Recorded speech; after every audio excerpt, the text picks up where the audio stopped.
This is the BBC. Simon Mayo, 88 to 91 FM, BBC Radio 2. Righty-ho, welcome to another Confessions podcast from BBC Radio 2. Thank you for downloading this weekly treat. Another audio array of terrible tales from the very sinful Radio 2 listener. All seeking forgiveness from the Juggernauts of Justice, who this week have extra Juggernautess, as on Wednesday we were live from the Folk Awards, and the collective included Brother Billy Bragg and Choir Boy Kermode. Anyway, to add to your jingle collection, this is where we bring you, it's hardly a jingle really, but this is Radio 2, home of the Eider Duck. I know. Plus, as an extra bonus, here's the original Mayo jingle. Sung by who, would you say? Mayo, Simon Mayo. Who's that? Daylight come and we one wake up. Recorded off air, somewhere about 1988. That's Steve Wright doing that jingle. Thanks, Steve. Anyway, so here we go with the confessions then. And this week we have Turn to Stone. We have Steal My Sunshine. We have Boom Bang a Bang. And we have Wedding Bell Blues. Here they all come. Father Simon and the collective. I work in a busy but friendly sales office at the local builder's merchant, and a friend of mine called Fred, I think we've changed that, used to rent a small office from our company, meaning that he had to walk through our office each day to get to his. Now, as I mentioned, this is a very friendly office, and the occupants often brought in cakes, biscuits and sweets to share with their colleagues, which were put in a bowl on a table in the middle of the office for everyone to help themselves to. However, Fred never partook because he despised sweets and chocolates and thought that anyone that ate them was a weakling. Brilliant! Yeah, that's right. Fred, I should point out, is ex-Royal Marines. He's a boxing instructor, military bearing. He prides himself on his physical health and his well-being. And we're supposed to cut down on our sugar, so... Yeah, so maybe he's got a maybe point. Maybe he's right. Yeah. Anyway, one day at our little office, our sweet munching was interrupted by the return of Donna, a colleague who returned from having a painful kidney stone operation. Now, Donna took great delight in taking us through the whole experience, culminating in the production of said kidney stone from our handbag for us all to view. Now, we were all impressed, and I remarked that the kidney stone bore an uncanny resemblance to a well-known mini-egg produced by a well-known chocolate firm. Yeah, I know, you're ahead of me. This observation came back to me later that evening in the supermarket, so I decided to purchase said eggs so I could compare and contrast the next day as to just how similar they were to the aforementioned kidney stone. Who knows where this is going to go? Who knows? The next morning, I got to the office early and put the eggs in a bowl on the desk for all to share. I then went to find Donna to see her kidney stones, but as yet she hadn't arrived. Yet I impatiently grabbed them from her desk. Lo and behold, they did indeed have an uncanny resemblance to the mini eggs. But would it be just me who thought that way? What do you think? I decided to put it to the test and place the kidney stone in with the eggs to see if my workmates would spot the difference. As they arrived, I mentioned what I had done, and they in turn looked into the bowl. After some deliberation, they were able to pick out the offending stone, but I suppose that, as we'd all discussed this the night before, didn't really come as a great surprise once it had actually been pointed out what they're looking for. Everyone, that is, apart from Fred, who you may remember didn't share an office with us, but merely walked through each day on the way to his office. However, on this morning, as Fred marched in, he hesitated for a brief second as he passed the bowl. And to our amazement, Fred, the fitness freak, peered into the bowl, picked up an egg, put it in his mouth, and briskly walked out, all in one fluid movement. We looked at one another aghast. Surely not. He surely couldn't have. Slowly I got up and walked to the bowl, but after a frantic search I realised it wasn't there. Fred had indeed Oh, no. Oh, dear. taken the kidney stone. The office went silent. What should we do? Who should go and tell the ex-Royal Marine boxing instructor what he'd actually put in his mouth? Unsurprisingly, I wasn't too keen, says Sam. However, it soon became clear no one else was volunteering, so I eventually went to find Fred. I found him in the kitchen, drinking cups of water, having disposed of the remaining contents of his mouth into a bin. What's the matter, Fred? I asked in the most casual manner. What's the matter, Fred? I said in the most casual manner I could summon. Well, Father Simon, I can't actually repeat much of what he said, other than that he'd apparently eaten a duff egg that didn't contain any chocolate at all, and it tasted absolutely vile. Oh. Quelle surprise. Must have been a problem on the production line, I said. And to my relief, Fred assumed that was probably what had happened. I walked back into the sales office and explained to everyone that Fred had found a bad egg in amongst the chocolate. That was the end of the matter, and no one was to ever talk of it again. Donna was a bit upset at losing her keepsake, but in the interest of office harmony, decided it was a good idea never to mention it. Incidentally, I later found out from a doctor that kidney stones are tasteless, but occasionally after removal they have chemicals applied to them before they're given back to the patient. We've since moved office and Fred no longer works from our building, so I feel it's now time to unburden my soul and seek forgiveness. Fred was always telling us how bad for us the sweets were that we used to have, and in a way I suppose he was right. Anyway, as well as from Fred, I also seek forgiveness from the well-known chocolate manufacturer who makes the eggs, as there is now a small selection of people that will never ever be able to eat this product again, and sales in our area have undoubtedly tailed off. Well, I know that you knew where it was heading, but you know the full horror of the moment. I suppose if you make a point of saying, "I'm not touching that, I am not having one of those because they are sinful," then when you do fall, the fall is mighty. What do you have, Sister Bobby? Well, Sam, you stole Donna's kidney stones. That's the first thing. Or borrowed them. Obviously intended to put them back. You actually didn't steal them because you didn't know what was going to happen.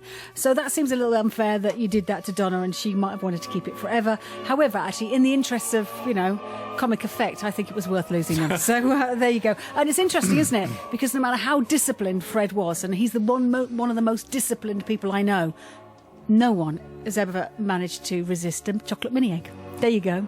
Well, we don't know that that's they were so a type far. of mini egg, weren't they? Sorry. Who knows? Other small eggs are available. We don't know which sort of thing they We were, do. but they're about That big and they're big. mini and they're eggs. Anyway, what do you say, Brother Matthew? Well, this seems a bit weird, bringing your kidney stones in for everyone in the office to have. What is that about? That's never. I'll tell you what. Guarantee, if I have had my kidney stones taken out, I'm not bringing them into the office and showing them about and going, "Look at my kidney stones." Think of the fun we could have with it. Oh dear, oh dear. Sport. So it was a bit weird. But that said, obviously Fred is living his life very much saying, I will say no to temptation. I will not have the sweets and the crisps. And he who takes the sweets and the crisps is weak and weak-minded. And yet and he succumbed and realised, I have been right all this time. If I just kept my principles and not had the sweets and the crisps, then I wouldn't have got this thing It's in a my mouth. morality tale. So absolutely. So it is a morality tale. Fred has come out of this the brighter because he's realised I was right to hold this view, And so therefore I am going to forgive. Father Simon and your forgiving drive time family. Our story goes back some 15 years to a holiday in the beautiful northwest corner of England. We'd prefer not to mention the actual name of the place for reasons that will become apparent in a bit. This was an extra special holiday for us as we had recently purchased a new but very old mobile home. Our new van, Lola, not her real name. We've changed the name of the mobile home. Got to change it. Had been a very grand vessel back in the day, but years of use and abuse, not to mention living in a farmer's field with the door hanging off for months, had more than chiselled away at her glory. But for us, it was love at first sight. In preparation for our first voyage, we rubbed, scrubbed and touched up her paintwork, determined to make her sparkle in the eyes of others, as she did in ours. And as the beautiful northwest corner of England to which we were headed is known for high rainfall, and wanting to be able to sit out around cosy campfires regardless of the weather, fashioned an awning from tarpaulin, washing line and old tent poles. We would all be able to laugh in the face of the rain. We'd say, "Rain, go away, we don't care." Loaded up with everything but the kitchen sink, off we went. Day one of our holiday was glorious. Sun shining, fell walking, drinkies around the campfire, while our little dog Penny, not her real name, happily played in the babbling brook. Who could possibly want for more? So as the night progressed and a few drops of rain appeared, rather than disappoint, we simply thrilled, as this allowed us to try out our new homemade awning. However, although our invention looked okay, we soon discovered the tarpaulin was too flimsy. It rippled and bowed under the weight of the rain, and when the wind picked up, ended up soaking rather than protecting us. The following morning we were greeted by yet more rain, so instead of heading out we decided to pop the kettle on, eat blueberry muffins and people watch until there was a break in the weather. This is classic classic British holiday activity stuff. Sitting in the front of our beautiful old Lola, our attention was grabbed by a nearby couple erecting a tent. It was clear it was a first camping expedition for them.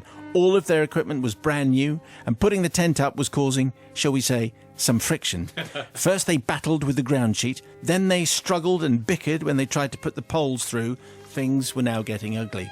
After what seemed like an eternity, the man angrily ripped the ground sheet off the ground, hastily gathered up the poles and fly sheet, and much to our amazement, dumped the whole lot in the bin. We were aghast. In a wink, they were slamming the car doors harshly, and they left the campsite in a huff. Another cuppa and another muffin later, my partner Stefan, not his real name, came up with an ingenious plan. Our tarpaulin had been too flimsy for an awning, but a ground sheet, well, now that'd be perfect. At this exact moment, the rain stopped and the sun began to shine. Divine intervention. So, camping knife out and using our failed awning as a template, we crafted a perfect Mark II model out of their ground sheet. Then, being responsible campers, we returned the other offcuttings of the ground sheet to the bin. Cruelly, the rain soon returned, so we retreated back to Lola again. Then halfway through yet another cuppa, and much to our horror, the couple who had furiously dumped the tent returned to the campsite. What? We could only think that they must have got so far, then reconsidered their actions and decided to give their tent another go. Oh, help! We felt sick to the pit of our stomachs as they walked over to the bin where their tent had been unceremoniously dumped. They lifted everything out. We grew greyer by the second as we watched them stake out the ground sheet, especially as at first they didn't seem to register the giant rectangle that was missing from the floor of their tent. The penny clearly dropped when they got inside to find a rather grassy bottom, shall we say, and both jumped out, heading to the bin to find the missing bit, which we knew they would never find. Looking very confused, they then began to look around the campsite for some explanation, and it was at this point that we all decided to hide in our tiny toilet whilst begging Penny the little dog not to bark and draw attention to us and the ground sheet / awning that was flapping off the side of Lola. We stayed in the toilet for half an hour. When we eventually emerged, the couple had gone again. Genuinely distressed by the events of the day, we decided to head for the fabulous local pub to have a couple of drinks to help us recover from our recent shock. As we walked back to the campsite, who should we see but the same couple erecting what looked like another brand new tent. We could only think that they must have visited one of the villages with lots of camping shops in the surrounding areas and replaced their tent with the mysteriously missing bottom, and they got a brand new shiny one. Father Simon, we wish to seek forgiveness from that couple, albeit some 15 years late, for inadvertently forcing them to buy 2 tents for their one night away. All 3 of us are genuinely sorry. Yours in anticipation, Annie. Not her real name. Very disguised, very disguised. I suppose at what stage, when you throw something away, at what stage are you saying, okay, anybody want it? You know, because that's an interesting moral dilemma. Sister Bobby will pronounce. Well, as soon as you put it in the bin, that is it. Is you have gone, I don't want you. I have discarded you. I'd love that conversation, though, to hear that conversation between the couple, you know, when they went off and he's in a big huff and she's got to try and placate him and go, this is silly. Look, we just need a cup of tea and a muffin, actually, and then let's go back and give it another go. And when they bought another tent, I can see here that you felt guilty, but actually it's not your fault. They had discarded it. You recycled and upcycled it. Well done, you. I love the idea of you hiding in the toilet. Those things, though, not very soundproof. Did they actually notice the big canopy? I don't know whether they noticed that the fact that the awning was actually formerly known as a ground sheet. Matt's making faces at me. What I'm saying is those mobile homes are not very well soundproof. Yeah. In the toilet? Yeah. Okay. So what I'm saying is with quiet. 3 people and a dog, they might have heard And you. the fumes. It's really easy. Yeah. You did nothing wrong. You recycled, you upcycled, they got a new tent. Win-win. What do you think, Brother Matthew? Well, here's the thing, is that when you're putting up a tent for the first time, there's a lot of pressure because you think everyone on the campsite is watching you putting up the tent oh, they're doing it wrong, they've not put the pole through the right You'd thing. think at his age he might know a thing or two. This is hilarious, when actually no one is. But you put all that pressure on yourself and then everything goes wrong. And so, yes, I quite understand this couple deciding to jack it all in and throw it in the bin. Now, I am not a lawyer, but I would say if you put the tent in the bin, then it's pretty much fair game. That means I can come along and rifle through the bin and take the tent. Again, I'm not a lawyer. So I'm going to say definitely forgiven because, everyone was happy in the end. They got a tent. They might have paid for 2 tents, but, they got a tent and they got it up. So, and then the rest of them were in the toilet. So everything's everywhere. All's well that ends well. And the camping shop clearly did very well because they sold more the camping tents. shop, everyone wins. Father Simon and the hopefully folky forgivers. I write asking for penitence with a confession that goes back some years to when I was living in Chester. I was very involved in the folk music scene in Chester, attending the yearly festival, the weekly folk club, and an open session in my local pub on Thursday nights. Lots of pubs in the city ran such sessions. Anyone could turn up and sing or play. Listeners will guess from this the standard of music ranged from excellent to full-on noise pollution. At our local session, there was one husband and wife pair who covered the full range on their own. Let's call them Paul and Mary. Paul was a great singer and guitar player, specialising in old blues and American roots music. Mary, well, let's say that Mary had as much musical aptitude as a lump of cheese. However, she obviously wanted to join in with Paul's love of making music, and she had found a way to do this. Unfortunately, it was with rhythm instruments. Large, loud, penetrating rhythm instruments that she couldn't play with any rhythm at all. She used to turn up to sessions with a whole bag full of rhythm, which she unleashed at the slightest opportunity. Most fearsome among her collection of weapons of mass dissonance was a tambourine known to the rest of the regulars as the Rochdale Fighting Tambourine.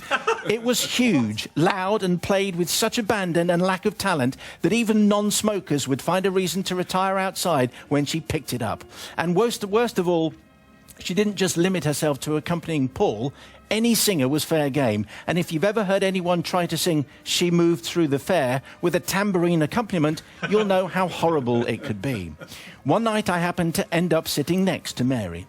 During a break in the music, she told me she was thinking of getting a bodhran, a round Irish drum held vertically on the lap with one hand and hit with a short wooden stick or bone beater. They are very popular in the folk world, but despite there being some very skillful bodhran players, they still give rise to jokes like, what's the difference between a bodhran and a trampoline? When you jump up and down on a trampoline, you have to take your boots off. That kind of thing. The thought of her with a bodhran was a very scary one, and unfortunately, she seemed really keen on the idea. She gushed on about her intended addition to her armoury, saying that, of course, it would be a proper one with a real goatskin drum skin decorated with a nice Celtic pattern. She wanted the very best and was worried that the pattern might wear off with playing, a problem common with old and well-used bodhrans. It was at this point that I said the words that would cause me so much trouble. I meant it as a complete joke. I didn't expect her to take me seriously, but she did. Oh, there's a way to avoid that, I said, but it is rather expensive. At the word expensive, I saw a gleam in her eye because she and Paul were quite well off. And obviously the fact that something was expensive only added to its appeal for her. Yes, I went on, you have to get the pattern tattooed onto the goat whilst it's still alive because it lasts a lot better that way. Oh, she said, how clever. At this point, the music started up again and ended the conversation shortly after the landlord called time and we all went our separate ways. I thought nothing more about my little joke until the following week's music session. I was at the bar when Paul and Mary arrived. Mary walked up to me, leant in close and hissed, I suppose you thought that was funny. Because she spoke in that kind of way. Apparently, she'd spent all week trying to track down a bodhran with a tattooed goatskin. Phone calls to various music instrument suppliers had proved fruitless. The local music shop had not been able to help her. The fact that the assistant had laughed at her request of a tattooed goat probably didn't help. And it was only when she told Paul that she'd been trying to get what she'd been trying to get that the penny finally dropped, and she realised that she'd been a victim of a wind-up. Of course, the tongue-loosening effects of good beer and good music meant that the word of this soon spread. Translation, I gleefully told everyone I knew. When Mary realised this, she stopped coming to the Thursday night music sessions. Alas, the Rochdale Fighting Tambourine was no more. So, Father Simon, I seek forgiveness. From Mary herself, it was an innocent joke not to be taken seriously. From Paul, who was on the receiving end of her ire when she realised how stupid she'd been made to look. And finally, from all the innocent and perplexed suppliers of musical instruments in the Chester area who were badgered so mercilessly in her quest for a tattooed goat. yours, Bob. That's the tale, brother Matt. How do you read that one? It would be very simple to just sit here and say, well, she's a bit thick, so she deserves everything that's coming her way. Yes, but she's very enthusiastic. She really wants to get involved, didn't she? And who can blame her for that? So I am going to say I forgive just because she is a bit thick. So, you know. Bobby. I feel sorry for Mary. I mean, OK, she's musically challenged, but she enjoyed the music. I think he's forgiven for the joke because Mary also needs a sense of humour, but he's not forgiven for not saying sorry and making sure she stayed because she left, and that's a little bit sad. Forgiven and not forgiven. OK. Mark making a rare appearance. Matt said, who can blame her for that? I can. I've done gigs in which people have sat in the front row adding fighting tambourine accompaniment from the audience, and tattooed ballrooms aside and all the rest of it. No, absolutely. It's just... He is completely forgiven. She fully deserved that. Billy Bragg. Have you ever tried to tattoo a goat? I haven't. No, it's not easy. It's not easy. I was a goat herd for a while for my sins, and that was one of the most difficult parts of the job, really. People Tattooing coming, people ringing up for borons. And, is it Boron? Is that how I should It is say over here. And saying, could you get it down here? First, you've got to shave it first, obviously. That's the first thing, shaving a goat. They don't like it. No. They don't like it. So I think in the interests of the folk club fans, Mark is very right. A tambourine can cut through anything. So I think I forgive him. Dear Father Simon, my confession involves a friend who I think we can all relate to. You see, we all have that one friend who is perfect in every way. Beautiful, clever, articulate, popular, rich parents who are just as nice as they are. They always see the good in people. I think you're getting the gist. And Alison was one of those friends. She had this long, dark, wavy hair, whereas mine was mousy and wouldn't grow past my ears. She had dark skin and was always tanned because her parents took her on expensive holidays, so she looked good in white, a colour I couldn't wear due to my pale, freckly skin. Despite the differences, we were very close. I would stay at her house most weekends. We shared a mutual love of riding and horses, and we were never apart. I loved Alison like a sister, and she loved me too. Anyway, at 14, boys came along and replaced our four-legged friends, except all the boys loved Alison, especially the one I really liked, Ian Spencer. Everybody loved Ian Spencer.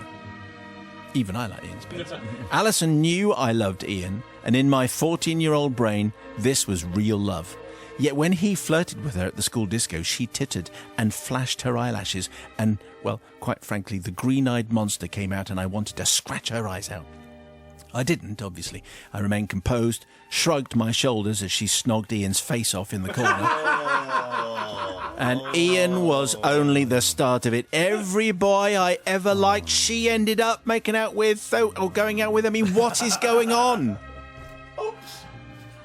The next year, Alison moved to Southport when her father took a new shop on. But we kept in touch, and from time to time, I would go and stay with her.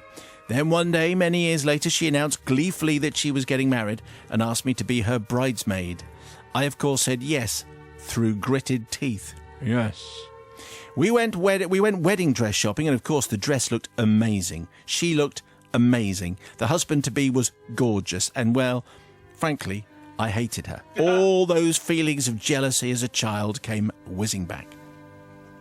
She decided to have a quiet day and night before the wedding, and so Alison and I were going to get a takeaway bottle of fizz and an early night at her mum and dad's house, which, as it was above her dad's shop, you had to climb up a large black spiral staircase to get to. At some point, you see there are in-laws even in this confession. That's why this is such a beautifully produced show. At some point in the /coincidence, at some point in the late afternoon, we were coming down the stairs out of the apartment in our shorts and T-shirts to enjoy the sunshine. But blocking our way was Alison's dad, who decided to give the staircase a new lick of paint ahead of an impending visit from the new in-laws. Alison stepped over her dad, who hadn't started the job yet, but before I came to him, Alison's dad tried to pass by me into the apartment to get something. As Alison's dad and I passed each other, there was a stumble, and before we knew it, the pot of black paint was tumbling down the staircase, spilling thick black industrial paint all over Alison's shoulders, neck, bare arms and short-clad legs. The paint went absolutely everywhere, even in the hair she had just had done with gold highlights for the wedding. Oh, no. Oh. Bit of a mess. Well, Father Simon, all hell broke loose. Alison was screaming in the street, and her father was getting it in the neck from his wife for not balancing the paint pot properly. How could he be so irresponsible? How could he think to leave the paint on the stairs? I, of course, immediately went to console Alison, and later that night I sat on the bathroom floor as she scrubbed her skin raw, trying to get the paint off for her special day. And although she looked beautiful as she walked down the aisle, there were still red blotches on Alison's face, her neck and her arms, and to be honest, she didn't manage to get all the paint off. Specks of it were still in her newly highlighted hair and on her skin. Her dad was pretty much shunned on the wedding day, and his speech went down like a lead balloon. None of the females in the room would give him the time of day apart from me. This was mainly because I knew he'd done nothing wrong. You see, it was entirely my fault. It was me who knocked over the pot of paint, and quite deliberately, I may add. And I... What? I'm just saying what Sarah says. Double what or triple what? That's ridiculous. This is a triple what. It's a what and a what and a what. Not only did she knock the paint, but she did it on purpose. I watched it tumble and splatter all over Alison. So I need to ask for forgiveness. Fat chance, Sarah. From Alison's, first of all, Alison's father, for him getting the blame for the paint pot toppling, to her mother who spent all night with a wailing daughter, to the groom who did nothing to deserve the red paint-marked bride who walked down the aisle. But of course, Alison is the one I need real forgiveness from. I'm sorry for my feelings of spite and jealousy, and my overcoming desire 20 years later to get revenge in the most humiliating way possible for a boy who I don't even remember what he looks like. But it was the aforementioned Ian Spencer. I wanted to snog him, says Sarah. Just for clarification. We all do, we know that. On the bright side, I had a lovely time at the wedding, and although I do say so myself, I for once looked better than Alison. Brilliant! Yes. Keep digging, Sarah. Funnily enough, we lost touch when her and her husband moved to the States. You're kidding me, really? But if you're listening, Alison, I'm so very sorry. No, you're not. Wow. Okay, so I don't think Sarah's that sorry particularly, but because 14-year-old Alison snogged Ian Spencer, she gets a pot of paint over her head. Well, let's see what Sister Bobby's looking very stern, by the way, now. Yes. I'm speechless, to be honest, because there's no jealousy between friends, not real friends. So you should have learnt that early on, that actually she's not really your friend. I've got lots of really lovely friends that are richer, more beautiful, more successful than me, obviously, and done really well. I'm not jealous of any of them. We're just all really good mates. We just laugh at each other's misfortunes. Sarah, I wouldn't want to be your friend in any shape or capacity. That's what I'm saying. Because also, who does that Don't to cross someone Sarah. on their wedding day? And to get dad into trouble as well. And also, you missed out on some really good holidays to America. Had you been a good friend, you could have got some trips abroad as well. So you lost out all the way around. Often when the confession is written, it's written to try and make the person who writes it look in their best light. Where we'd be, that's really very nice. I don't think so. You've done this very. Maybe you didn't. Maybe you don't care. Anyway, let's see what the novice makes of it. You can't help but feel that some confessions are best left untold. And Sarah, really, this has got elements of Carrie, Hitchcock. It's all in there, and psychotherapy might well be on the agenda. Is that right? Because you don't seem that bothered, Sarah. And to be honest, Alison never did anything. By the sounds of it, you never told her that you were jealous. You never ever said, "Please don't," flirt with him. I think she knew that Sarah loved Ian Spencer. The suggestion is, but we don't. She never confronted and said, "Please don't go after Spence. I'd like to myself." Yeah. Yes. But she didn't. So mad as a stick, Sarah, out there in the community. Good luck to you, but not forgiven.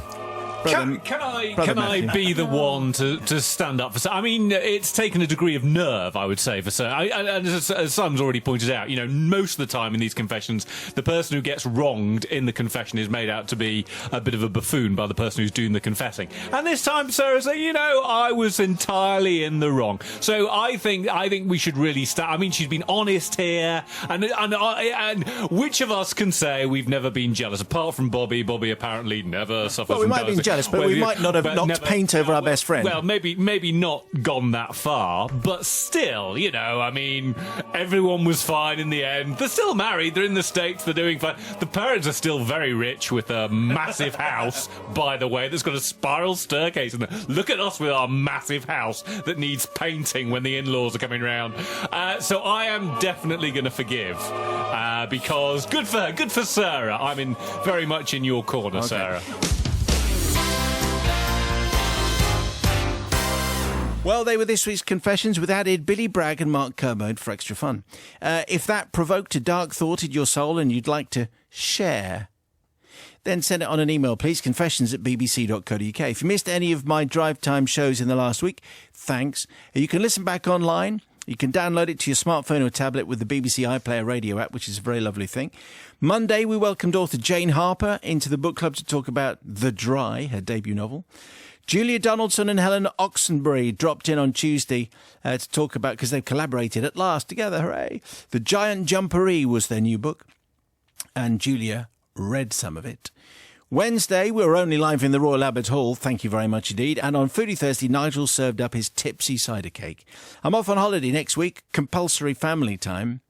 So your next Confessions podcast, Friday 21st of April, put it in your diary. And if you made it to the end of last week's podcast, you had to get in touch by tweeting, keep it groovy, but only in an ironic way, which kind of makes sense last week. Thanks to Joseph Wigley and Joe Evans and lots of other people who aren't called Joe, who did just that. Anyway, this week's secret code phrase is, Billy Bragg tattooed my goat. Thanks for downloading. Thank you for listening. See you shortly.